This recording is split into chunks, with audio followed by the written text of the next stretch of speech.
एक अत्यंत दुर्दैवी घटना घडली असून विजेचा तीव्र शॉक बसल्याने एका शेतकऱ्याचा मृत्यू झाल्याची घटना पिंपळदर व खमताणे शिवारात घडली आहे। या घटनेमुळे परिसरात हळहळ व्यक्त होत आहे। मिळालेल्या माहितीनुसार पिंपळदर येथील चिंतामण गमन वाघ हे आपल्या शेळ्यांना चारा मिळावा यासाठी शिवारात गेले होते। शेळ्यांसाठी चारा म्हणून काटेरी बाबूडच्या झाडावर चढून ते झाडाच्या फांद्या तोडत होते।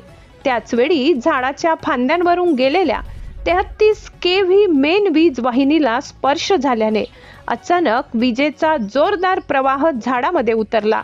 या तीव्र विजेच्या प्रवाहात जोरदार शॉक बसल्याने चिंतामण वाघ यांचा झाडावरच मृत्यू झाला। ही घटना समजताच खमताणे व पिंपळदर परिसरातील ग्रामस्थांनी घटनास्थळी मोठी गर्दी केली। तात्काळ वीज पुरवठा बंद करून ग्रामस्थांच्या मदतीने मृतदेह झाडावरून खाली उतरविण्यात आला। यानंतर मृतदेह पुढील तपासणीसाठी सरकारी दवाखान्यात पाठविण्यात आला।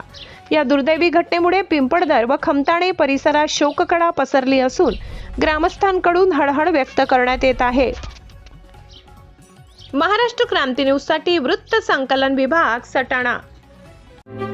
अशाच नवनवीन बातम्या पाहण्यासाठी आमच्या महाराष्ट्र क्रांती न्यूज या YouTube चॅनलला लाईक करा, सबस्क्राईब करा आणि बेल आयकॉनला प्रेस करा।